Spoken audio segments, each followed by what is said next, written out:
guys, how's it going? And welcome back. So we have the third in the series of the Hughes Kettner nano amps, the Spirit of Rock.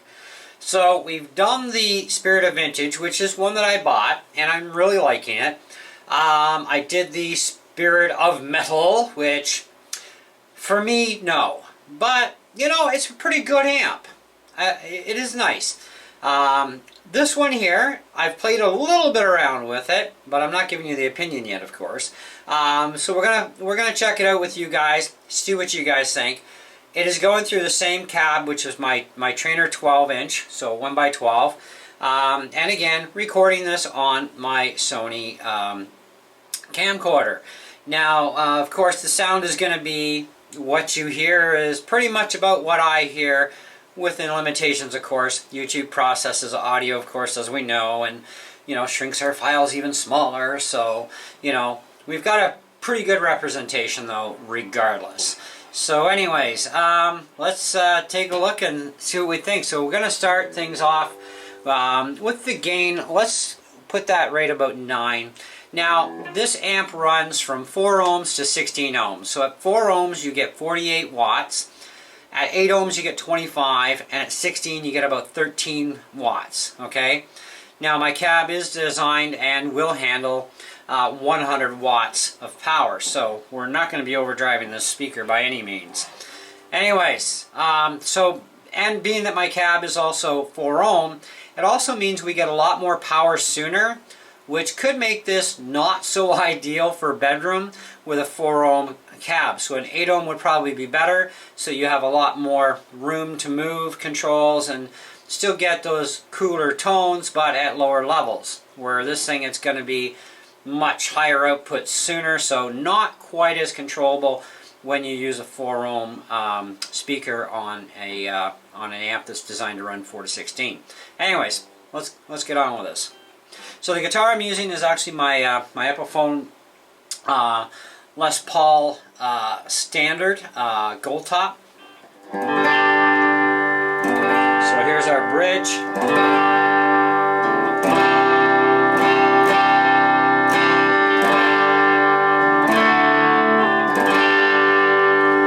Now both pickups.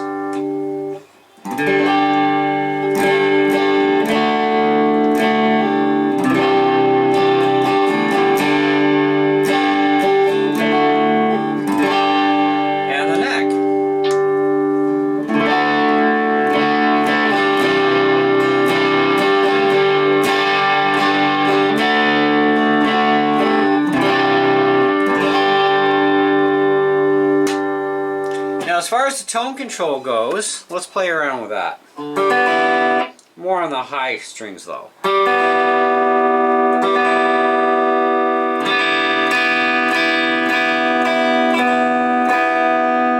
So the tone control is going to act like a typical tone control. It's going to give you more treble or less. Okay, so there's no actual bass and treble control. It's just a tone knob. Okay. So let's check out the sagging control. Now,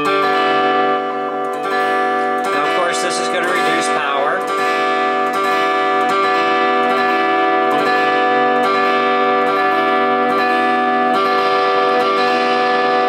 That is going to make things a little dirtier because it's going to drive a little bit more power even though it's cutting back volume a bit.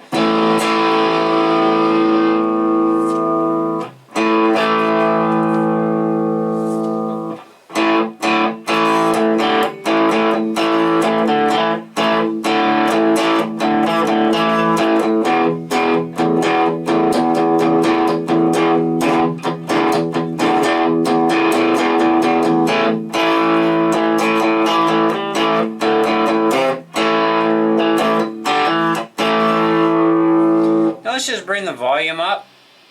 So we're matched 9 o'clock and 9 o'clock, gain and master.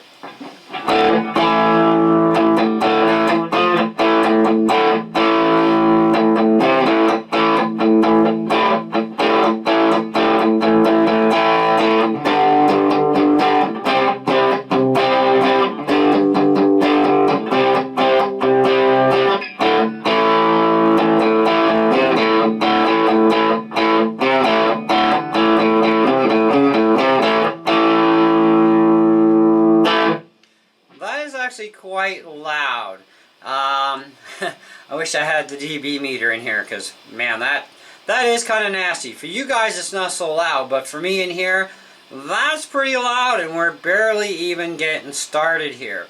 So let's leave the master at 9, and let's bring the gain up around 10 o'clock.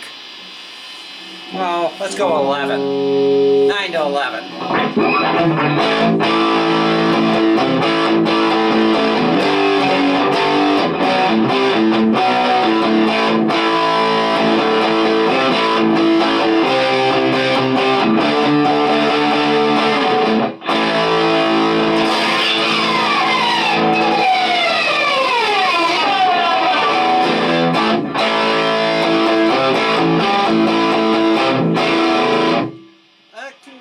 Obnoxious. Let's go to the neck pickup for that too.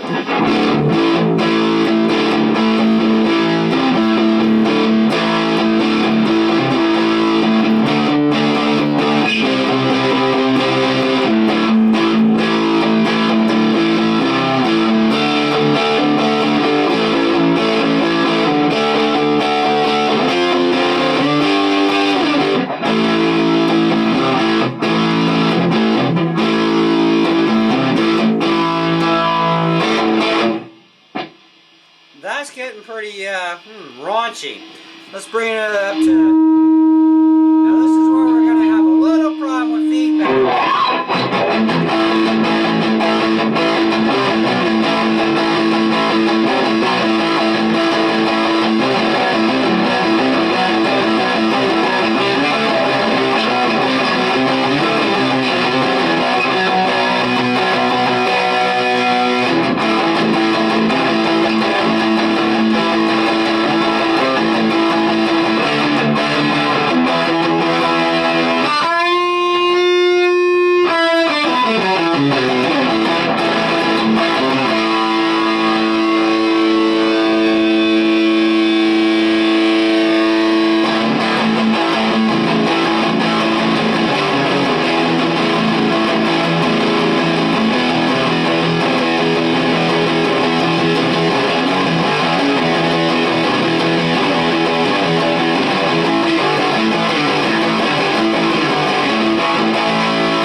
So it definitely kicks some serious buns. Now these amps, by the way, oh, I gotta get my hearing back. Oh, I feel like there's like 500 pounds of wax in my ears or something. It's just like, oh, it's so hard in the head. Small room too. But yeah, so these things have line out capability, so you can go like right to a PA with it. You don't even need to carry a cab anymore. Like, it's great. You just bring your little head with you and just, you know, blow the windows out of the church if you want. I mean, this thing has got power, right? And 48 watts of mayhem at 4 ohms. Seriously, if you can't keep up with a full band with an acoustic drummer going mental steroid on his kit, you've got an issue.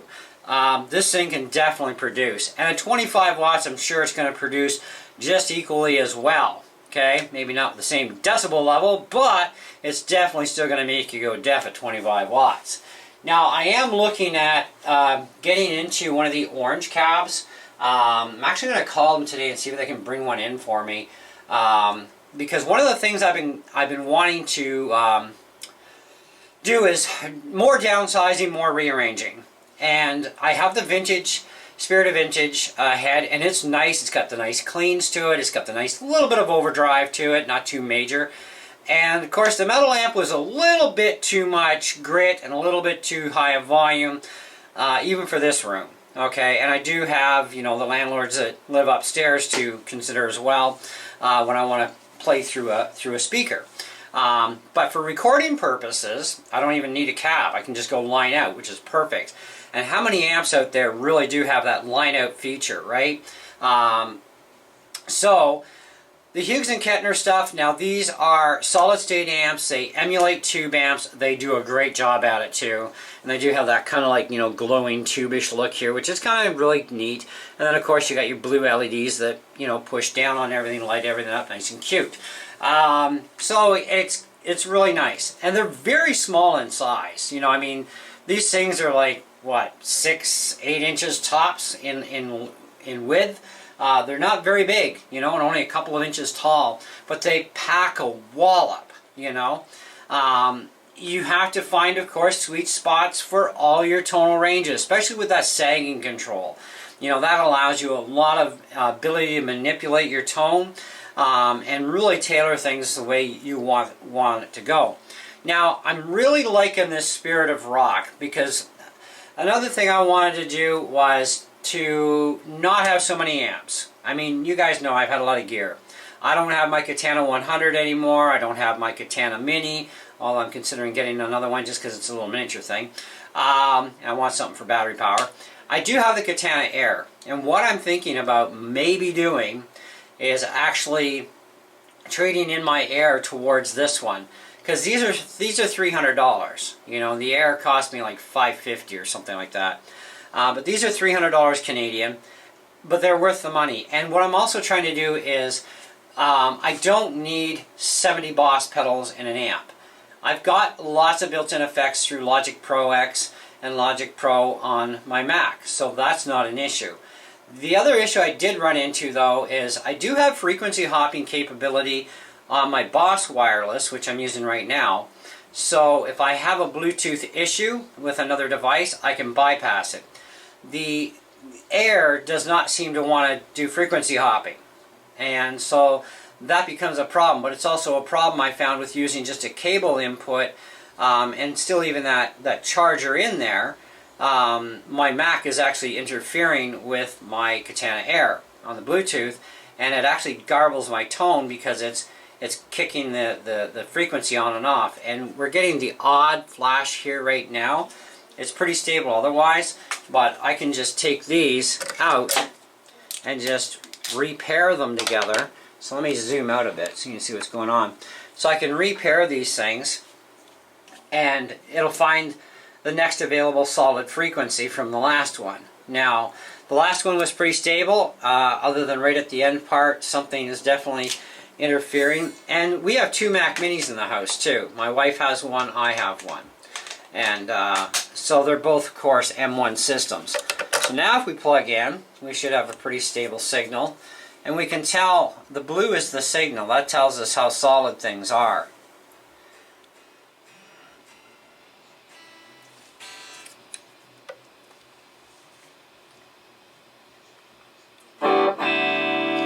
So that actually found a little slight interference. The problem is I need to have my Mac turned on when I'm going to do recording, right? So with these amps I can easily use just a patch cable to my guitar and not have any interference whatsoever. Or I can keep playing with it in and out until it definitely stays completely solid for like 5 minutes, then I know I'm good. I don't have to worry about it. It's not going to screw up my recording. Because I do like the ability to use wireless, but if I can't frequency hop, that's an issue. So that's one of the things I've found with the Air since I've had my M1 up and running with music programs lately. And this is a nice clean amp too. Even at 4 ohms, you can clean it up.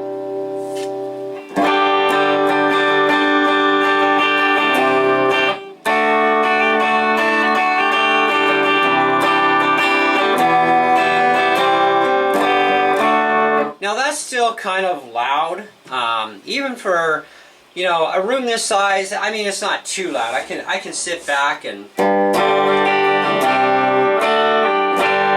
But at that exact same setting on the amp with an 8 ohm speaker, whether it's an 8 or a 12, it's not going to be near as loud. It's going to be actually about 98% less. Because if you look at the numbers, 16 ohm gets you 13 watts, 8 ohm gets you 25.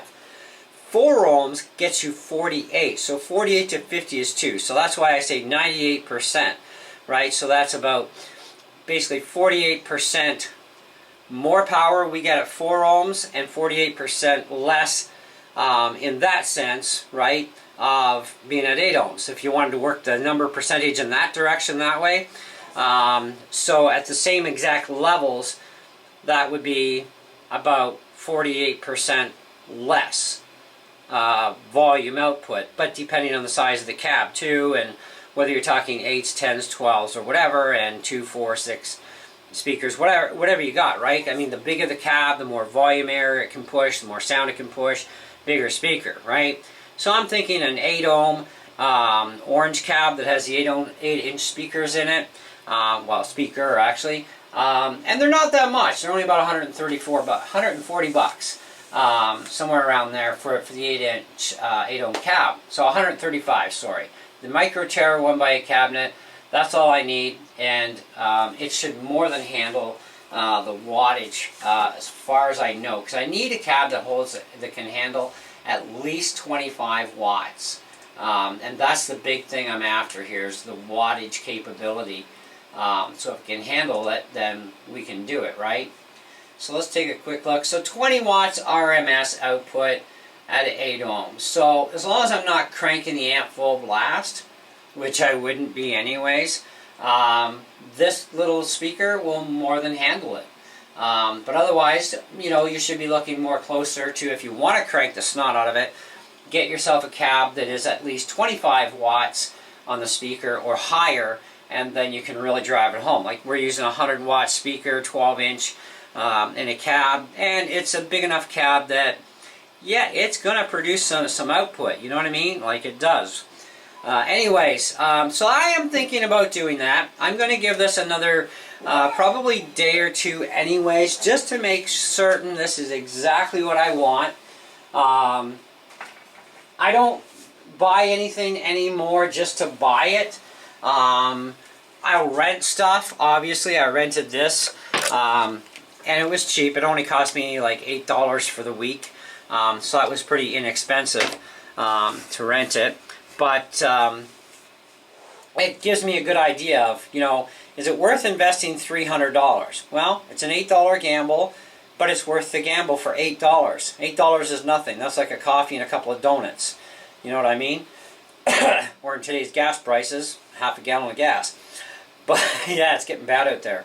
So when we start thinking about this sort of thing, yes, it may look cute, it may be novelistic, but at the same time, you're gonna want to have to use it. I mean, that's a $300 investment. For $300, I can buy a Katana 50-watt amp. You know, like the one of the Mark IIs. Even a Mark I I can get for like 200 bucks. Used prices, of course. So that's a lot of features in comparison. This is not offering us feature for dollar. It's offering us a tube sound, a very small design format, so small footprint, does not take up really any space, offers us line out capability to go direct to a PA with no cab needed, also offers us the ability to use a cab, of course, being that it's a head, and we can go from a 4 ohm load and get 48 watts of power, or we can go 8 at 25, or what do we say, about 13, 14 watts at 16 ohms, right? So we have that versatility of plug in basically any speaker cab you want within those ohms ranges, and you're not going to harm the amp either, which is another bonus. And you have headphones for private listening, and you can shape your sound in a multitude of ways, you know, that makes sense, you know. Anyways, the Spirit of Rock, what do I really think about it? Well, I really do like it a lot. I think that it's going to deliver that crunchy sound I want, for sure. Because I want distortion, right? But I don't want pedals. I don't want to have to get into spending $1,400 on a bloody pedal board again. You know, unless I can really make use of it all, right? And like I said, I do have all the effects under the sun built into things like GarageBand and Logic Pro X, so it's not a big deal. But let's just take this volume, let's put that at 0. Let's bring the gain right up. So right about here, I like that kind of a distortion sound.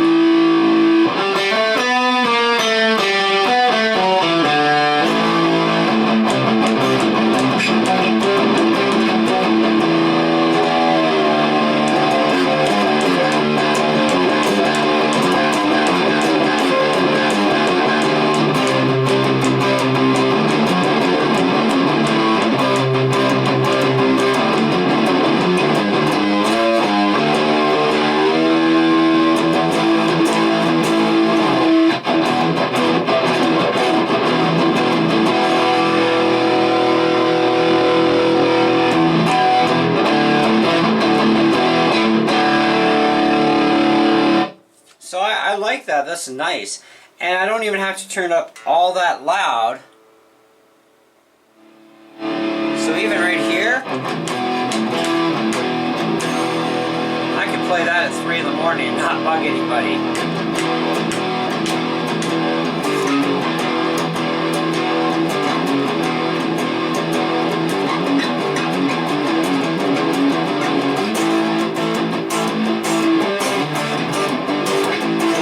And I can also use headphones too, which is another benefit.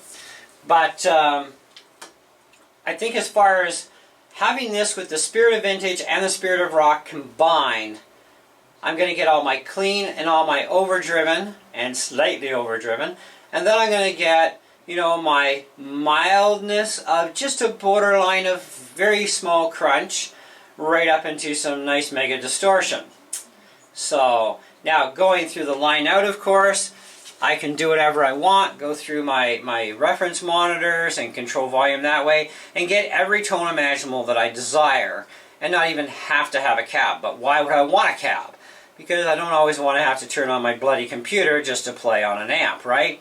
So I'm gonna want a cab for this thing, which I can share with the other one. I don't need a cab for each one. I just need one cab, period. And I think that would work out quite nicely for me. But I am going to play with this for a couple more days just to see if this is a good fit for me in the end. But I think as far as the rest of yous go, you'll also have to decide for yourself based on the video, and given, you know, we can't give you purebred sound like it is in this room exactly, and I don't want to process stuff to make it sound like something it really isn't. So this is why I do these kind of demos the way I do for you guys. Because I want to give you the best I can to the closest. But I think in all, it definitely is up there with that same 4.5 out of 5 kind of deal with the Vintage. And I don't remember what I rated the Metal at. I think it was pretty close or the same. But I think they all deserve really good kudos. Hughes and Kettner has done a really fantastic job with these amps. I think they're definitely cool. they have that tube generated sound if you're after a tube sound without a tube amp. See, the one problem with tube amps is before they actually even sound good, you have to really run them up high. And even a 15 watt or a 10 watt tube amp produces so much high dB level that it's ridiculous. I've had tube amps here before. Now my Hughes Kettner 2Meister 18, that was actually a pretty controllable tube amp, but it still had to be turned up quite a bit to get a really good sound, you know. And so this creates some problems, right? Going through a cab, right? But even the, I believe I had 1 or 2 Vox amps that were tube. And you know what, even for, I think it was the AC10 or the 15, but I had to turn it up enough to get a good sound out of it, even to take a pedal properly. It was so obnoxious in here, it was ridiculous. Because tube amps put out a lot more dB even at lower wattage. See, it's not all about the watts. You know, watts are almost an irrelevant thing nowadays, you know. It's the decibel level that these things can create at that wattage specification that is getting more and more mental. This thing, well, my vintage, my Spirit of Vintage, when we tested that one in the store before I brought it home, we had it up around the halfway mark and we were already pushing over 90 dB, you know. And I've done worse than that level at home here, to the point where the studio was closed, like right off, right, from the rest of the house. My wife is in the room and she has specialized high-end hearing protection because of my obnoxiousness that I get to be sometimes. And even at that, her dB radar went off on her watch. And of course, she also heard me really well. So the amount of dBs that these things can produce is very scary to the human hearing. You know, so in a closed area, you don't want to crank these things up. In a concert, sure, you know, by all means. But you should still be wearing hearing protection if you can, of some sort. But you still need to hear your instrument. So, anyhow, I think they're worth $300. I think they're worth 4.5 out of 5. I'm not 100% yet on this being a fit for me. The Spirit of Vintage is a good fit for me, and I'm really liking it. It does what I need to do. It's just I need to spend a bit more time with the Spirit of Rock to see if this is going to replace my Katana Air. Or sorry, yeah, the Air. Because I like the Air, and I like the fact that it's an all-in-one portable amp. It's got stereo speakers. I mean, it's got everything. But the Bluetooth issue is what I'm having right now, where I can't frequency hop its transmitter far, like, at all. So, at least it doesn't seem like I can, because I've tried several times, and my Mac is still interfering for some reason. But with these, at least I can get around it, so that's not a big deal. I just can't use those in the Air, because the Air has its own wireless. They conflict out each other, which is a bit of a problem. So, anyhow, if I buy this thing, you guys will know, okay? I may just buy it and still keep the Air. I don't know. I've still got about 5 days left of my rental. 5 more days after today. So I have some time to decide. It's a serious purchase. It's a serious of, you know, if I'm going to turn in the Air to get this for trade-in, that's going to save me, obviously, a bundle. But at the same time, I don't want to make a mistake, right? The Air does not have line out. I have to use its headphone out, which is fine because I don't want the internal speakers on anyways when I'm trying to record. And that's the nice benefit to these with the line out system is, you know, you actually don't have to even have your cab hooked in. So if we unplug the cab, there's our backside. Okay. Now the other thing this thing has is AES control. and that's a power saving thing. After 30 minutes it just shuts off, so then you got to turn off the power, turn it back on, and you're good. But you can just turn that feature off and it never turns off. It's a European thing apparently. But yeah, it does take a lot of power. This thing runs on 24 volts DC at 2 amps, so it's a power sucker. You know, it's got auxiliary in as well to hook up your CD or your whatever you want for putting into the auxiliary port for other music to go through. Now, your controls up front will not manipulate the auxiliary in. That's all through your own device. Of course, your line out to your PA, you've got that. Works fine. And then, of course, your speaker out 4 to 16 ohms. And it tells you right here, 25 watts at 8 ohms. The manual will actually tell you at 4 ohms it's 48 watts, and at 16 it's like 13 or 14 watts. So, anyways, that is the Hughes and Kettner Spirit of Rock. I hope you guys enjoyed the video and the loud, obnoxious music through the Les Paul. I had fun. One of these days, I guess I'm going to have to get a Strat again, and even if it's a rental, and demo these amps with a Strat, so you get a tone difference between a humbucker guitar of mine and a Strat with single coils. And then that gives you more of a well-rounded variety of what it's going to be like on both sides. But that's a future thing. So in the meantime, thanks again. Hope you enjoyed the video, and stay tuned for more. Ciao.